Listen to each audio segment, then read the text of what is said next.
Saudara, kisah yang pertama ingin saya kongsi dengan anda ini satu kejadian yang berlaku yang dialami oleh pendengar kita. Assalamualaikum dan apa kabar semua KC dan juga pendengar-pendengar Misteri Jam 12. Waalaikumsalam warahmatullahi taala wabarakatuh. Nama saya Azmi. Saya ingin berkongsi peristiwa ketika saya menginap di sebuah hotel. Ini adalah sebuah hotel budget. Saya adalah seorang yang gemar melakukan backpacking. Percutian yang tidak menggunakan wang yang terlalu banyak. Percutian yang menggunakan saya untuk merancang perjalanan saya. Menginap di hotel-hotel budget, lebih tepat lagi motel KC. Kisah yang saya nak ceritakan ini berlaku dekat sebuah kawasan. Ini berlaku di salah sebuah motel budget di kawasan Damansara.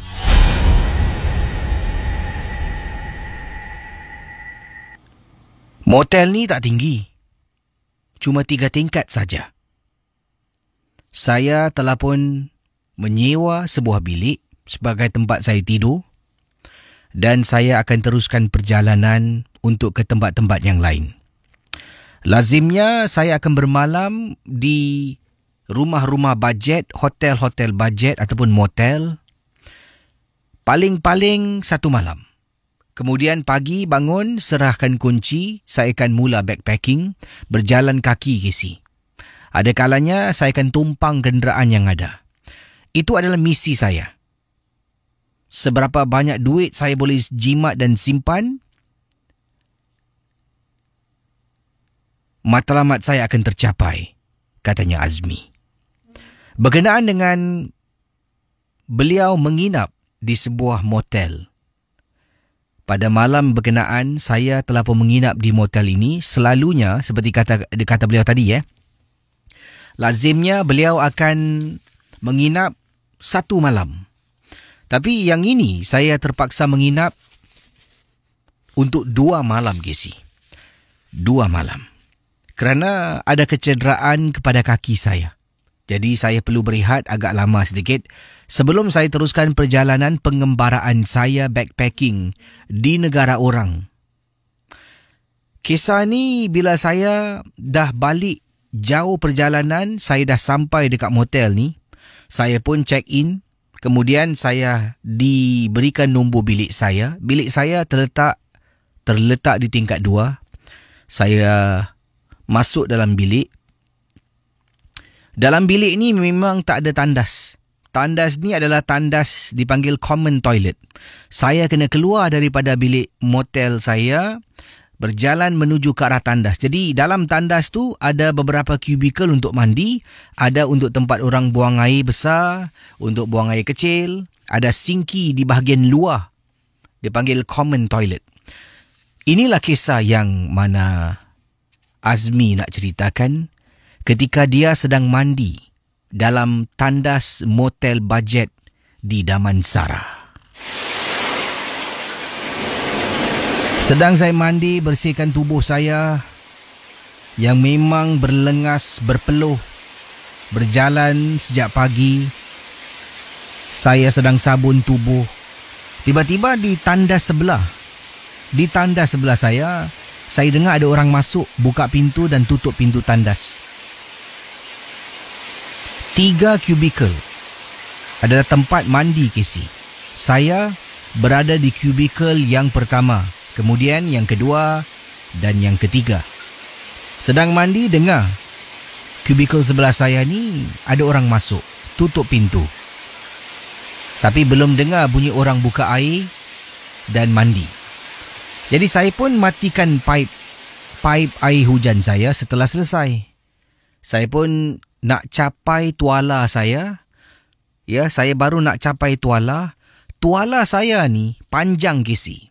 Saya sangkut tuala saya Ya, saya sangkut tuala, kata beliau, bukan pada pintu tandas.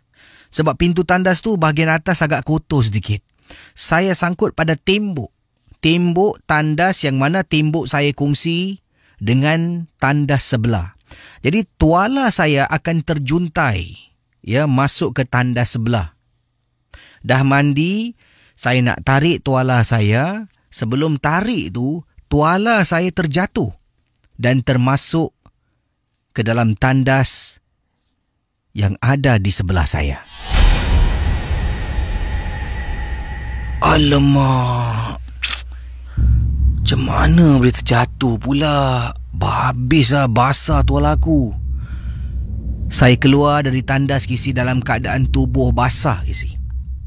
Hanya menggunakan seluar pendek. Saya ketuk pintu tandas sebelah. Excuse me, sorry ya. Dan saya terdiam. Aku ni kat Malaysia, cakap Melayu je lah. Minta maaf saya punya tuala dekat sebelah terjatuh lah. Boleh tolong ulurkan tak? Tak ada orang jawab. Air pun tak bunyi. Pendengar Ria 897. Baru saya nak tolak pintu tandas tu perlahan-lahan nak tengok ada orang ataupun tidak. Tiba-tiba ada orang sangkut tandas tuala saya dekat pintu tandas. Dia sangkut dekat pintu tandas dia, iaitu kubikel yang ada di tengah. So, tuala saya macam ada orang campak dan dia terus tersangkut dan bahagian depan tu terjuntai dekat luar yang mana saya sedang berdiri. Thank you, terima kasih. Saya pun tarik tuala saya. Saya kebas-kebas. Yalah, kotor ke si jatuh atas lantai tandas. Kebas tuala saya, cuba kibarkan, nak bersihkan. Saya dapati tuala saya tak basah. Tuala saya, kata Azman, kering. Saya pun masuk balik tandas sebelah, lap tubuh saya, lap badan, kaki, tangan, lap kepala, rambut saya kasih kering. Kemudian saya sarung tuala tu dekat bahu saya. Saya angkat toiletries, itu alat mandi saya. Dan saya, sebelum nak keluar, saya tergerak hati, Casey. Tergerak hati untuk bongkok dan tengok siapa yang ada dekat tandas sebelah. Bayangkan pendengar Ria, kata Azman, apabila saya bongkok dan menjenguk bahagian bawah tandas yang mana ia adalah lopong. Di sebelah langsung tidak ada orang. Adakah mungkin bila saya sedang lap, orang tu keluar saya tak perasan? Kemungkinan. Tetapi Casey, pintu tandas ni kita buka tutup boleh dengar kuat, Casey. Pintu tandas ni dah jenis yang karat, Casey. Tolak macam mana punya pelan pun akan dengar. Saya tak puas hati, saya cuba tolak pintu tandas dan tutup pintu tandas di kubikel yang tengah. Apabila saya tolak, Casey, dengar bunyi sama macam tadi, seperti ada orang tolak, masuk dan orang tutup. Tapi masalahnya bila saya sedang keringkan tubuh saya, keringkan rambut saya, takkan saya tak dengar? Mustahil, Casey. Sebab bila tengah mandi, bunyi air yang kuat, saya boleh dengar orang masuk tandas sebelah. Ini kan pula tidak ada orang yang mandi. Tahu-tahu tuala saya yang terjatuh atas lantai digantung kembali. Setelah saya dapat tahu ada sesuatu yang tak kena, saya pun dengan segera bergegas pergi ke bilik saya. Masuk dalam bilik, tutup pintu, kunci dari dalam, Casey. Pendengar Misteri Jam 12, itu yang pertama. Dalam bilik tidur saya ada satu televisyen kecil. Malam hari katanya sedang nak tidur, golek kiri, golek kanan, tiba-tiba terdengar dengan jelas. Dengan jelas sangat-sangat 97 FM. Beliau dengar dalam hotel ataupun dalam hotel tengah baring, Dan nak lelapkan mata malam tu macam tak boleh tidur. Dia golek kiri, golek kanan, golek kiri kanan. Cuba peluk bantal, nak cuba lelapkan mata. Tapi seolah-olah naluri saya memberitahu ada sesuatu yang tak kena. Dan sememangnya adalah benar. Sedang saya cuba lelapkan mata, TV kecil yang ada dalam bilik tu tiba-tiba hidup dengan sendirinya. Tinggal di sini mungkin sekitar 10 tahun saya. Siapa pula ni yang hidupkan ni? 1963. Saya matikan TV tu. Tak ada remote control Casey. Kena bangun, pergi depan, tekan butang, baru TV mati. Tak ada remote control. Saya kembali atas katil, nak baring, TV tu sekali lagi menyala Casey. Alamak, masalah betul lah motel ni. Saya cari plug, saya cabut plug TV. Casey, apabila saya toleh nak naik atas katil, nak tidur balik ni, katil yang ada di hadapan saya single bed. Biliknya memang kecil, sempit Casey. Single bed. Saya dapati di bawah selimut saya macam ada orang baru masuk Casey. Kelihatan selimut tu macam ada orang angkat, kemudian masuk bawah selimut dan tutup. Bilik gelap Casey. Cuma ada satu lampu. Dia tak ada side table lamp lah, dia tak ada lampu reading light, tidak ada. Cuma lampu, main light, main switch untuk bilik on atau off. Lampu bilik tu pula warna oranye. Malap lampunya. Dan saya pun buka lampu, bilik tu jadi oranye, gelap, seram Casey. Tapi saya dapat lihat seperti ada susuk tubuh yang sedang baring bawah selimut saya di atas katil. Mulut saya membaca surah Qomat Kamit, Qomat Kamit. Pendengar Ria 897, katanya Azman. Maaf, katanya Azmi. Itu gangguan malam kedua. Yang pertama, mandi dalam tandas. Yang kedua, gangguan yang dimaksudkan tadi. Nasib baiklah Casey. Setelah malam kedua tu, saya rasa kaki saya dah kembali lebih baik daripada sebelumnya. Dengan segera saya tinggalkan motel tu dekat kawasan Damansara. Dan dalam hati saya, aku takkan pulang dan menginap di motel ini lagi. Misteri Jam 12. Baik saudara, kisah berikut ini tadi dari Azmi ya, Azman pula. Ya, Azmi berkongsi kisah. Terima kasih pada Azmi yang katanya beliau ni suka backpacking dan dia sempat memplawa. Katanya Casey, kalau Casey berminat boleh join saya untuk backpacking. Saya ada kumpulan backpackers yang sering kami lakukan, iaitu lawatan ke negara-negara with the cheapest possible way. Best Casey. Very kata beliau ni satu pengalaman yang tak boleh dijual beli lah. Tidur hotel mewah memang senang. Ada duit tidurlah. Tapi tidur hotel murah ni lah, kata beliau. Banyak pengalaman dan banyak cabaran. Okey, saudara, kisah selanjutnya ingin saya bacakan. Ini kiriman daripada Kak Sum. Beliau ketengahkan satu peristiwa yang menakutkan berlaku dalam rumahnya, yang mana kisah yang diceritakan ini mungkin ada di antara anda agak dalam situasi Kak Sum. Katanya Kak Sum, beliau ni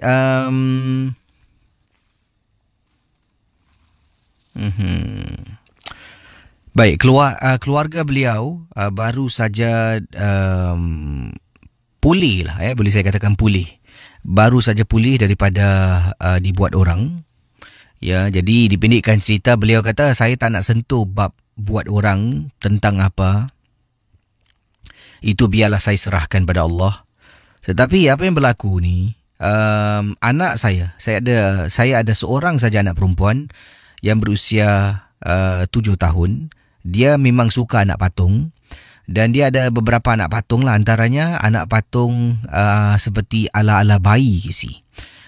Jadi anak patung ala-ala bayi ni boleh siap tukar lampin, boleh kasih minum susu, isap puting, boleh check temperature Casey. Ada indikator dia demam ke dia tidak, boleh bercakap, bersuara, boleh merangkak. Jadi itu anak patung favourite anak saya lah.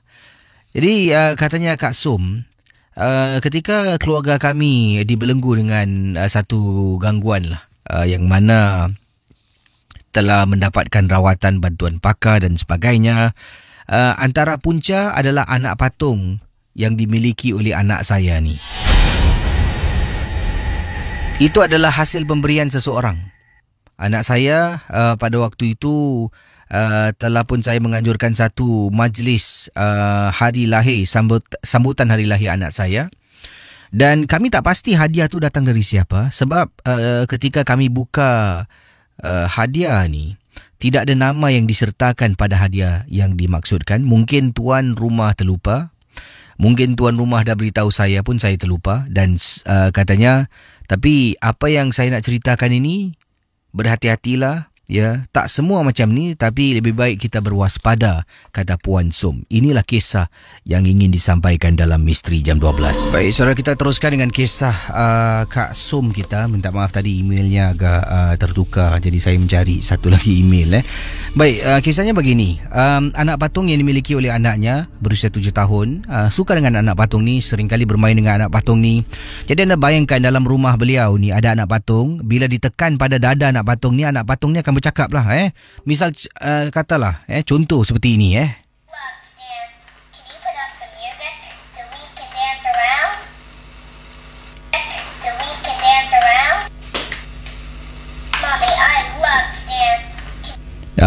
Nampak?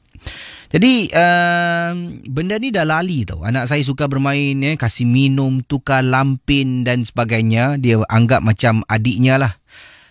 Dipendekkan cerita, ketika keluarga dibelenggu dengan masalah gangguan, anak patung ni kadang-kadang waktu malam ketika sedang tidur, saya seorang diri, anak saya dengan anak saya seorang diri tengah tidur, suami saya keluar bekerja pada waktu malam, saya akan dengar bunyi anak patung ni seolah-olah bercakap sendiri, seperti ada orang bermain dengannya.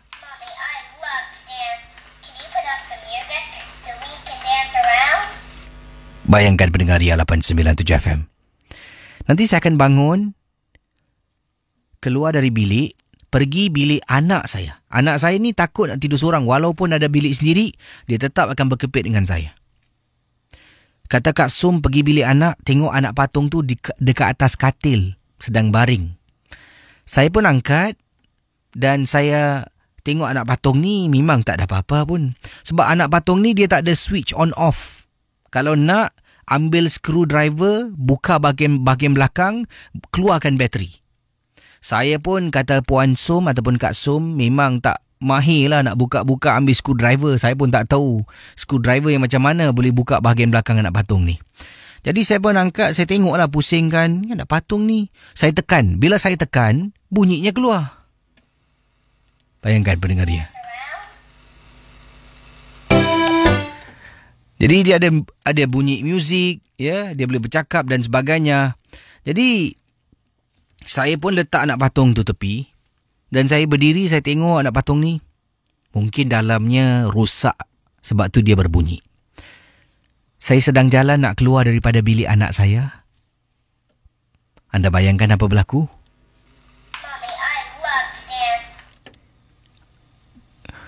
Saya toleh belakang. Walaupun itu anak patung bayi, meremang bulu rumah saya, Casey. Dengan segera saya berjalan menuju ke arah bilik saya. Bersama dengan anak saya yang sedang nyenyak tidur, saya pun cuba lelapkan mata. Akhirnya mendapat tahu bila keluarga berubat, anak patung ni ada sesuatu yang telah pun dimasukkan ke dalamnya untuk memporak-perandahkan keluarga saya pada waktu itu. Jadi sekarang masalahnya, anak saya ni dah terlampau attach, dah terlampau sayangkan anak patung ni. Nampak tak permainan yang ditunjukkan oleh orang yang beri hadiah? Dia sengaja beri hadiah ni, jadi anak saya dah jatuh cinta, dah sayang sangat. Bila saya nak buang, anak saya akan menangis. Jadi itulah hakikatnya. Saya buang tanpa anak saya ketahui, katanya Puan Som. Saya buang, ambil anak patung tu, turun bawah, pergi dekat bahagian belakang blok rumah, bin center, saya letak dekat tepi tembok. Tak nak anak saya nampak. Anak saya keluar, tanya saya, "Mama, mana Kiki?" Kiki tu adalah nama anak patung yang diberikan lah. "Kiki? Tak nampak pun." Casey, anak saya menangis. Menangis tak henti-henti. Dia tanya, "Mana Kiki? Mana Kiki? Mana Kiki?" Saya terpaksa Casey turun bawa balik. Nasib baik masih ada. Bawa naik atas balik, kasih anak saya. Lat beberapa hari saya cuba cakap dengan pakar tu. Pakar kata cuba ambil usaha beli yang baru. Saya dengan suami cari, pergi Toys R Us, cari anak patung yang serupa tapi lebih baik lagi. Nah, ni yang baru punya. Yang lama ni dah berlapuk lah. Tengok si, very dirty si. Mami want to wash, okay? You main dengan ni. Dengan harapan dia main dengan yang baru. Yang lama ni dia lupa. Tak nak Casey, mati-mati yang nak yang lama. Kerana anak patung ni lah, malam-malam hari, kata Kak Som, ketika saya sedang tidur dengan anak, saya dengar bunyi orang jalan sirik-sirik kaki dalam rumah Casey.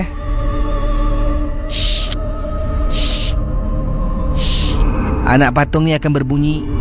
Akhirnya pakar tu kata, cuba beri dia main anak patung yang baru. Yang lama jangan buang dulu. Dekat luar rumah awak ada tak almari ke tempat simpan barang? Saya kata ada. Masuk anak patung tu dalam plastik, ikat, letak dekat luar dulu. Tengok macam mana. Jangan kasih dia untuk beberapa hari. Biar dia menangis. Cuba kawal. Kak Som buat.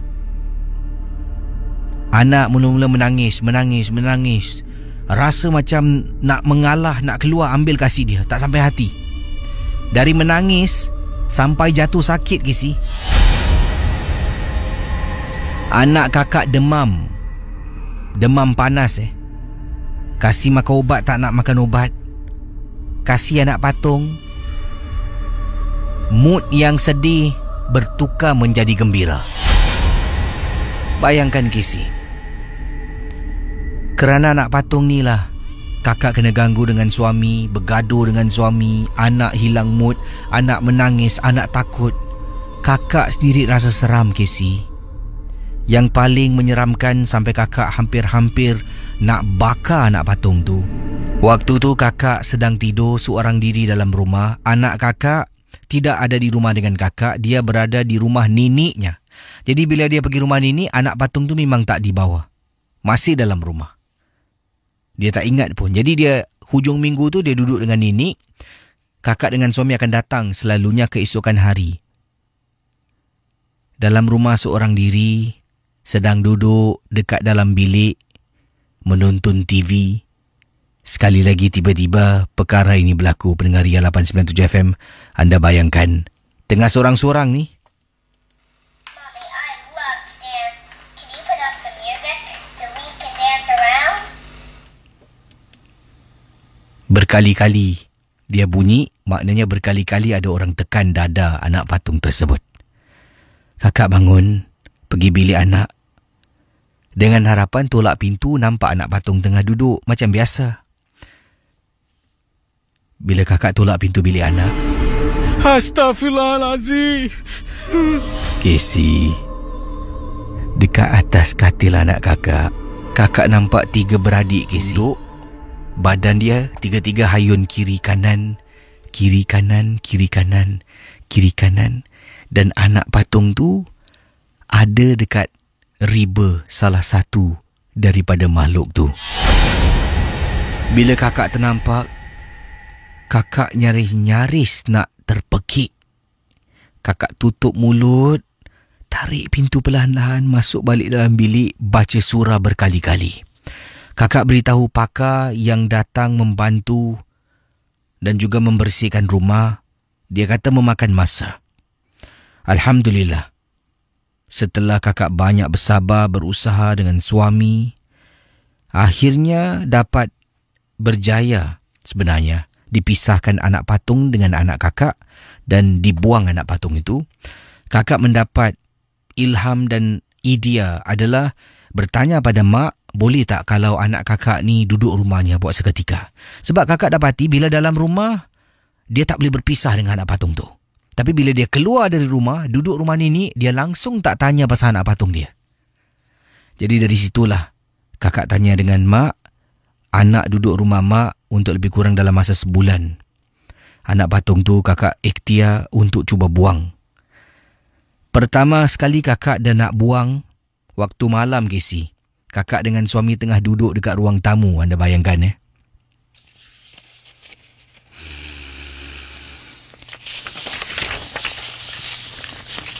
Bang, abang dengar tak? Casey, anak patung tu bila buka pintu rumah, depan rumah kakak tengah duduk dan bunyi anak patung tu sama seperti mana yang selalu kakak dengar. Dia bercakap. Yang hairan kakak dah buang dekat bawah, Casey. Dekat tong sampah tepi lobby lift. Situ ada bulky item, tempat buang barang-barang besar. Di situ juga ada tempat buang barang kecil. Di situlah tempat kakak buang. Naik atas. Beberapa jam kemudian, dia boleh ada depan pintu rumah. Siapa yang hantar? Telefon pakar. Malam tu juga pakar tu datang. Tak ada pilihan, pakar pun cari tong. Cari tong. Tong Cina bakar kertas. Jadi jumpa dekat belakang rumah ada satu tong, tempat Cina bakar kertas, tempat mereka sembayang. Pakar tu pun tuang minyak tanah dekat anak patung tu. Bila anak patung tu dibakar dan campak dalam tong, dengar dengan jelas, walaupun tak kuat, seperti ada budak merengek dengan begitu sayu dapat kakak dengar. Wow, kisah ni seram juga